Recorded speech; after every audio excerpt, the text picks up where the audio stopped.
भोर तालुक्यातील नरसापूर येथे घडलेल्या अत्यंत धक्कादायक आणि अमानवीय घटनेने संपूर्ण राज्यभर संतापाची लाट उसळली आहे. एका चिमुरडीवर लैंगिक अत्याचार करून तिची हत्या केल्याच्या घटनेचा ठाण्यात आज जोरदार निषेध करण्यात आला. यावेळी या प्रकरणातील आरोपीला तत्काळ अटक करून कठोरात कठोर शिक्षा देण्याची मागणी करण्यात येत आहे. ठाणे महापालिका मुख्यालयासमोर येथे शिवसेनेच्या महिला आघाडीच्या वतीने तीव्र आंदोलन छेडण्यात आले. महापौर शर्मिला पिंपळकर व शिवसेना महिला आघाडी जिल्हा प्रमुख मीनाक्षी शिंदे यांच्या नेतृत्वाखाली झालेल्या या आंदोलनात शिवसेनेच्या सर्व नगरसेविका व शिवसेना महिला आघाडीच्या पदाधिकारी सहभागी झाल्या होत्या. संतप्त कार्यकर्त्यांनी या घटनेचा तीव्र शब्दात निषेध व्यक्त करत यावेळी नराधमाच्या पुतळ्याला जोडे मारत पुतळा जाळण्यातही आला. अशा विकृत प्रवृत्तींना समाजात स्थान नाही असे स्पष्ट मत मांडले. राज्याचे मुख्यमंत्री देवेंद्र फडणवीस आणि उपमुख्यमंत्री एकनाथ शिंदे यांच्याकडे या प्रकरणाचा जलद गतीने तपास करून आरोपींवर कठोर कारवाई करण्याची मागणी करण्यात आली.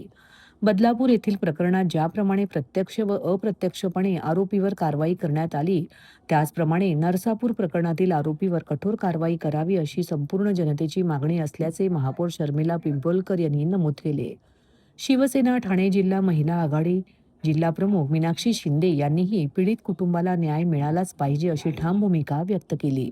जर आरोपीवर लवकरात लवकर कारवाई झाली नाही तर आंदोलन अधिक तीव्र करण्यात येईल. या घटनेमुळे समाजात भीतीचे वातावरण निर्माण झाले असून महिलांच्या सुरक्षिततेबाबत पुन्हा एकदा प्रश्नचिन्ह उपस्थित झाले आहे. नागरिकांनीही संताप व्यक्त करत दोषींना कठोर शिक्षा देण्याची मागणी केली.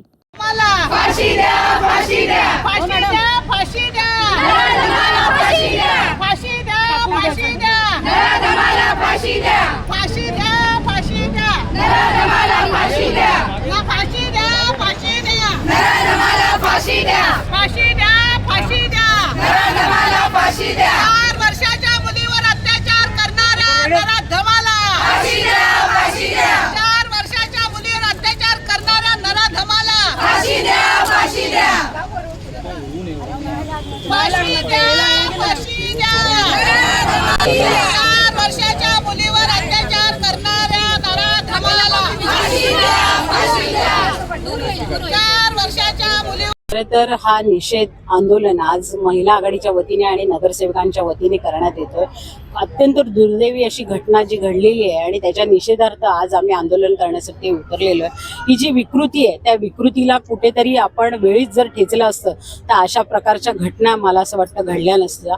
समाजामध्ये अशा विकृती अजूनही आहेत आणि त्या वेळोवेळी आपल्याला जाणवत असतात. कायदा हा कठोर बनवलाय पण तो इम्प्लिमेंट होतो की नाही ह्याचा पण विचार करावा लागतोय आपल्याला.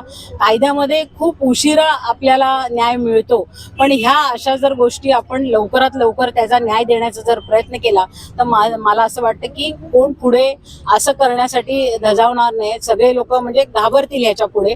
तर नक्कीच मला असं वाटतं सरकारने ह्याच्यावरती योग्य ती पावलं उचलावी आणि लवकरात लवकर जरी सरकारने सांगितलं असेल फास्ट ट्रॅक कोर्टामध्ये ही केस चालू आहे, मला असं वाटतं केस चालवायची पण गरज नाही. ज्यावेळी त्या विकृतीला आपण अरेस्ट केली आणि त्याने जर कबुली जबाब दिला असेल तर ते वकिलांचं जज समोर बसून त्याचं स्टेटमेंट घेऊन लगेच ताबडतोब फाशीचा निकाल त्यांनी जाहीर केला पाहिजे होता.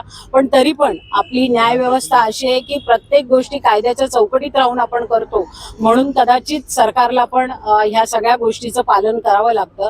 या मुलीवर आघात होताना नुसतं कुटुंबावर आघात नाही झाला तर संपूर्ण समाजावर संपूर्ण माणुसकीवर आघात झालेला आहे. कारण वयाची मर्यादा कुठेतरी ओलांडून अशा प्रकारे 3-4 वर्षाच्या मुलांवर पण अत्याचार होत आहेत. महिलांवर तर होत आहेतच पण 3-4 वर्षाच्या मुलांना देखील सोडत नाही.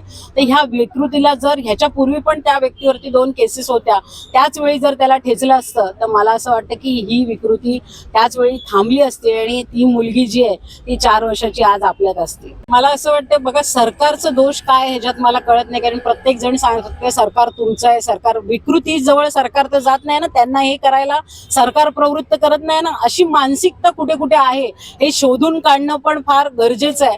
मला असं वाटतं की केस जेव्हा होते, एखादी केस जेव्हा नोंद होते, त्याच वेळी पोलिसांनी तर संपूर्ण पोलीस स्टेशनच्या संपूर्ण जिल्हा लेवलला चौकशी करून या माणसावरती किती गुन्ह्यांची नोंद आहे आणि त्याच वेळी जर त्याला अरेस्ट केलेलं होतं, त्यावेळी जर सोडलं नसतं, त्याला त्याच वेळी फासावर लटकवलं असतं, तर ही घटना घडली नसती. मला असं वाटतं विरोधक म्हणून जर विरोधकांची ही भूमिका असेल की सरकार काय करत नाही, तर ही बोलणं चुकीचं आहे. कारण हे समाजात घडलेला अन्याय जो आहे, तिथे मी जसं सांगितलं की जातीय चष्म्यातनं बघू नका म्हणून, जात भेद विसरून, पक्षपात विसरून सगळ्यांनी एकत्र येऊन अशा विकृतीला ठेचण्यासाठी आपण सगळे एक झालं पाहिजे.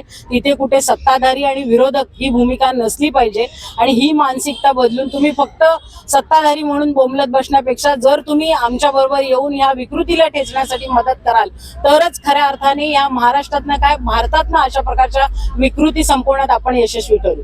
कोल्हापूर येथे ज्या 4 वर्षीय मुलीवर चिमुकलीवर जो अत्याचार करून तिचा दुर्दैवी असा हत्या केली आहे, अशा ह्या विकृतीला या माणसाला खरं तर त्यावेळेलाच फाशी दिली गेली पाहिजे होती. ज्या वेळेला मला वाटतं बदलापूर येथे अशी घटना आपले उपमुख्यमंत्री एकनाथजी शिंदे साहेब जेव्हा मुख्यमंत्री होते, मला वाटतं ही घटना त्या क्षणिक त्यावेळेला फाशी देण्यात आली होती आणि हे योग्य ते निर्णय खरं तर त्या वेळेला झाले पाहिजे होते की महिलांवरचे अत्याचार होतच आहेत आणि म्हणून मला वाटतं घटनेमध्ये, राज्यघटनेमध्ये आणि कायद्यामध्ये अशा काहीतरी इम्प्लिमेंट झाली पाहिजे आणि त्याच्यामध्ये त्वरित त्या विकृतीला फाशी देण्याचा निर्णय खरं तर सरकारने घेतला पाहिजे होता. आज ठाणे महानगरपालिकेच्या बाहेर आम्ही सर्व, माझी महापौर, मी महापौर, आपल्या सर्व नगरसेविका, सर्व महिला आघाडी, आम्ही यांनी जाहीर निषेध इथे नोंदवला आहे आणि सरकारला एवढीच विनंती करतो की योग्य तो न्याय त्या कुटुंबाला तुम्ही द्यावा.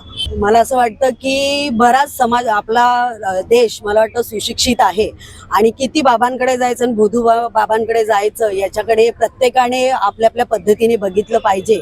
पण हे बघताना सुद्धा की समोरची व्यक्ती कशी असते हे आपल्याला दिसून येत नाही, कारण जेव्हा प्रवृत्ती समोर येते काही कालांतराने त्याच्यानंतर त्याच्यामधला विकृतीपणा आपल्याला दिसून येतो. पण मला एवढंच म्हणायचं आहे की प्रत्येक माणूस जेव्हा वावरतो तेव्हा त्यावेळेला कुठल्या बाबाकडे, भोंदू बाबाकडे जावं की नाही जावं हा त्यांचा स्वतःचा हे नाही. सत्ताधारी असं मी बोलते ना, सर्व पक्षीय नाही, पूर्ण समाज ह्याला खरं तर बांधील आहे आणि समाजाने उतरलं पाहिजे आणि समाजाने याला ठरवलं पाहिजे की कितपर्यंत योग्य रीतीने आपण पुढच्या वाटचाली केल्या पाहिजे. प्रतिक्रिया हीच आहे की त्या कुटुंबाला योग्य तो न्याय मिळाला पाहिजे आणि त्याला फाशी ही झालीच पाहिजे आणि अशा विकृती कुठेतरी समाजामध्ये संपल्या पाहिजेत, असा न्याय निवाडा आपल्या सरकारने केला पाहिजे.